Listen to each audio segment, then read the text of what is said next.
Di sini sesi ketiga, saya selaku moderator memberikan kesempatan kepada para audiens untuk memberikan satu buah pertanyaan.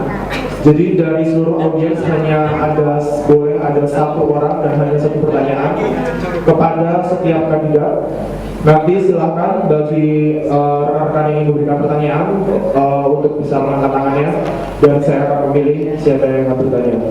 Saya persilahkan. Berapa penanya? Satu penanya untuk satu pertanyaan. Hanya satu pertanyaan dan diwakilkan oleh satu penanya. Cuma satu dari Satu orang aja ya. Time is limit. Iya.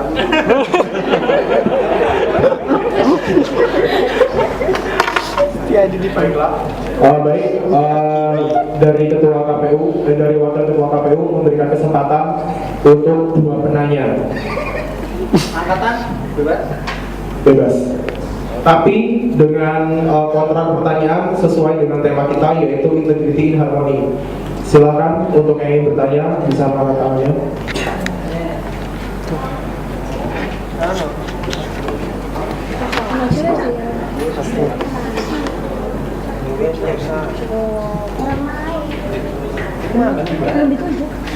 Ya. Baik. Silakan untuk Mbak Laila dan Mas Rian. Ya, dua orang penanya. Saya persilakan. Ya, silakan untuk Mbak Laila terlebih dahulu. Per kandidat beda ya? Sama. Oh, jadi cuma satu pertanyaan untuk dua kandidat? Iya. Oke, bismillahirrahmanirrahim. Assalamualaikum warahmatullahi wabarakatuh. Sebelumnya saya terima kasih banyak pada saudara Setiadi selaku moderator yang telah mempersilahkan saya untuk menanyakan pertanyaan saya tadi. Ini Brewo.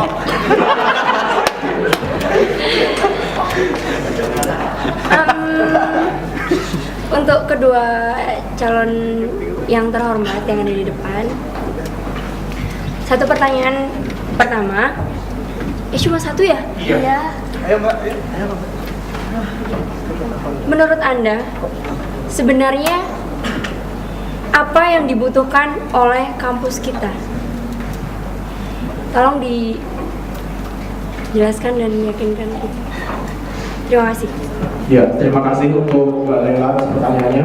Untuk kali ini kesempatan pertama saya berikan terlebih dahulu kepada kandidat nomor 2. Kepada kandidat nomor 2 diberi waktu 2 menit untuk menjawab pertanyaan. 2 menit dimulai dari sekarang. Ya, baik. Bismillahirrahmanirrahim. Terima kasih kepada siapa namanya?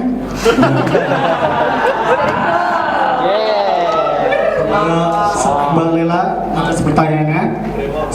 Cukup baik pertanyaan, cukup menyulitkan. Apa yang dibutuhkan oleh kita sebagai mahasiswa atau kampus keseluruhan? Kampus secara keseluruhan, benar? Jadi kan tahu nih faktualnya kampus kita kayak gimana gitu, terlepas dari kampus yang lain. Iya. Apa yang dibutuhkan? Pertama, komunikasi. Inti dari sebuah perjalanan organisasi adalah komunikasi yang baik. Baik itu komunikasi antar mahasiswa maupun dengan mahasiswa dengan dekanat. Dengan kita menjalin komunikasi yang baik, atau insya Allah segala sesuatunya akan menjadi lebih baik. Kemudian yang kedua adalah integritas. Integritas adalah konsistensi terhadap prinsip. Kita harus memiliki prinsip perjalanan kita ke depan seperti apa. Prinsip kita harus prinsip-prinsip yang baik tentunya untuk menjadi lebih baik. Kemudian kita harus mencanangkan progres yang lebih baik. Jadi kita berjalan satu langkah itu untuk apa? Jadi kita harus punya tujuan yang real, tujuan yang nyata supaya kita nggak menyimpang jalanan dari hal-hal yang memang kita butuhkan gitu loh. Dan yang keempat adalah istiqomah. Istiqomah adalah gimana kita tetap berjalan konsisten dengan ridha Allah, dengan niat baik dan dengan tujuan yang baik, supaya apa yang kita harapkan itu menjadi sebuah pahala nantinya. Terima kasih. Assalamualaikum warahmatullahi wabarakatuh. Masih ada waktu 15 detik, apa ada tambahan? Yang dibutuhkan bukan langkah. Yang dibutuhkan adalah konsistensi dan integritas, kualitas, dan secara profesional. Ya,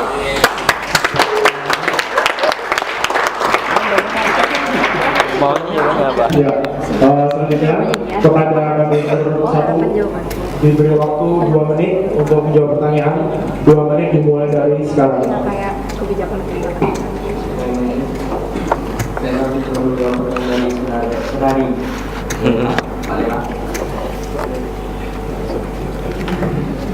Ya, yang dibutuhkan belum yang jujur. Maksudnya apa yang di luar kampus? Yang di luar kampus seperti mahasiswa. Yang di luar kampus tentunya sebuah keharmonisan. Sedang yang mana keharmonisan yang benar-benar keharmonisan yang benar-benar terjalin dengan sangat-sangat dekat, baik dalam kalangan dosen, dalam rekan, paroki, dan mahasiswa itu sendiri. Dan seperti yang saya lihat bahwa keharmonisan antara mahasiswa sendiri itu masih kurang, masih belum terjalin dengan baik. Jadi yang memang harus ditingkatkan yaitu keharmonisan di bidang dalam hubungan antar mahasiswa itu sendiri terlebih dahulu. Saya tidak bisa menjawab seperti itu yang lengkap sekali. Mungkin yang saya tahu, yang dulu kakak kampus saya itu tentunya persatuan. Jika memang sudah terbentuk sebuah persatuan dalam warga di luar kampus, dalam segala dari semua pihak, itu insya Allah kampus akan sangat-sangat baik dalam menjalankan jadi saja yang saya jawab. Terima kasih. Masih ada waktu 10 detik. Ada tambahan? Cukup? Ya. Terima kasih. Kemudian kita lanjutkan kepada penanya kedua, kepada Mas Rian. Kita persilakan.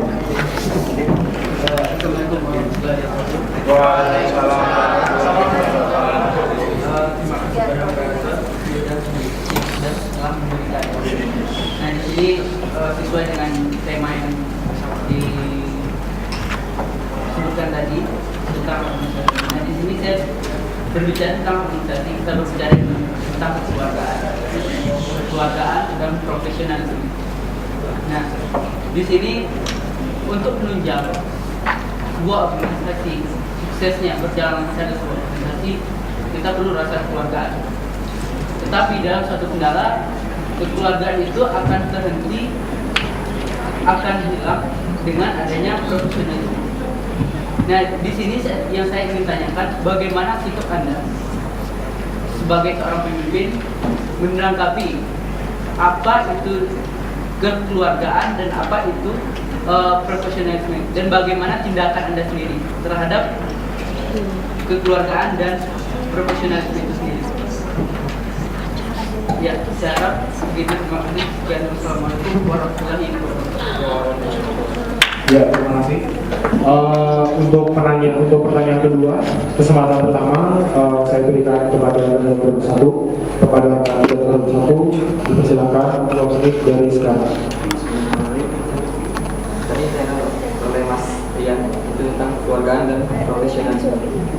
Kekeluargaan seperti kita tahu bahwa kekeluargaan itu adalah suatu hubungan yang sangat erat antar sama manusia.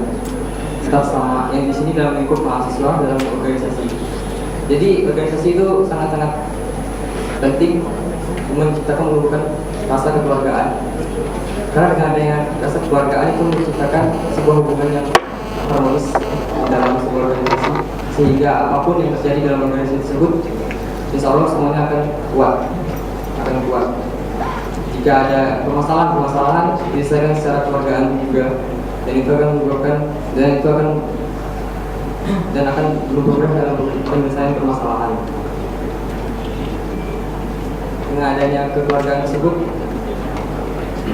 kita juga bisa saling merasakan seperti apa yang dirasakan oleh teman-teman jika memang ada sesuatu yang ketika dalam organisasi itu di luar batas, misalnya tidak sengaja sudah lelah, sudah capek dalam itu, mungkin ketika ada yang rasa keluargaan, itu semua akan bisa diselesaikan secara baik.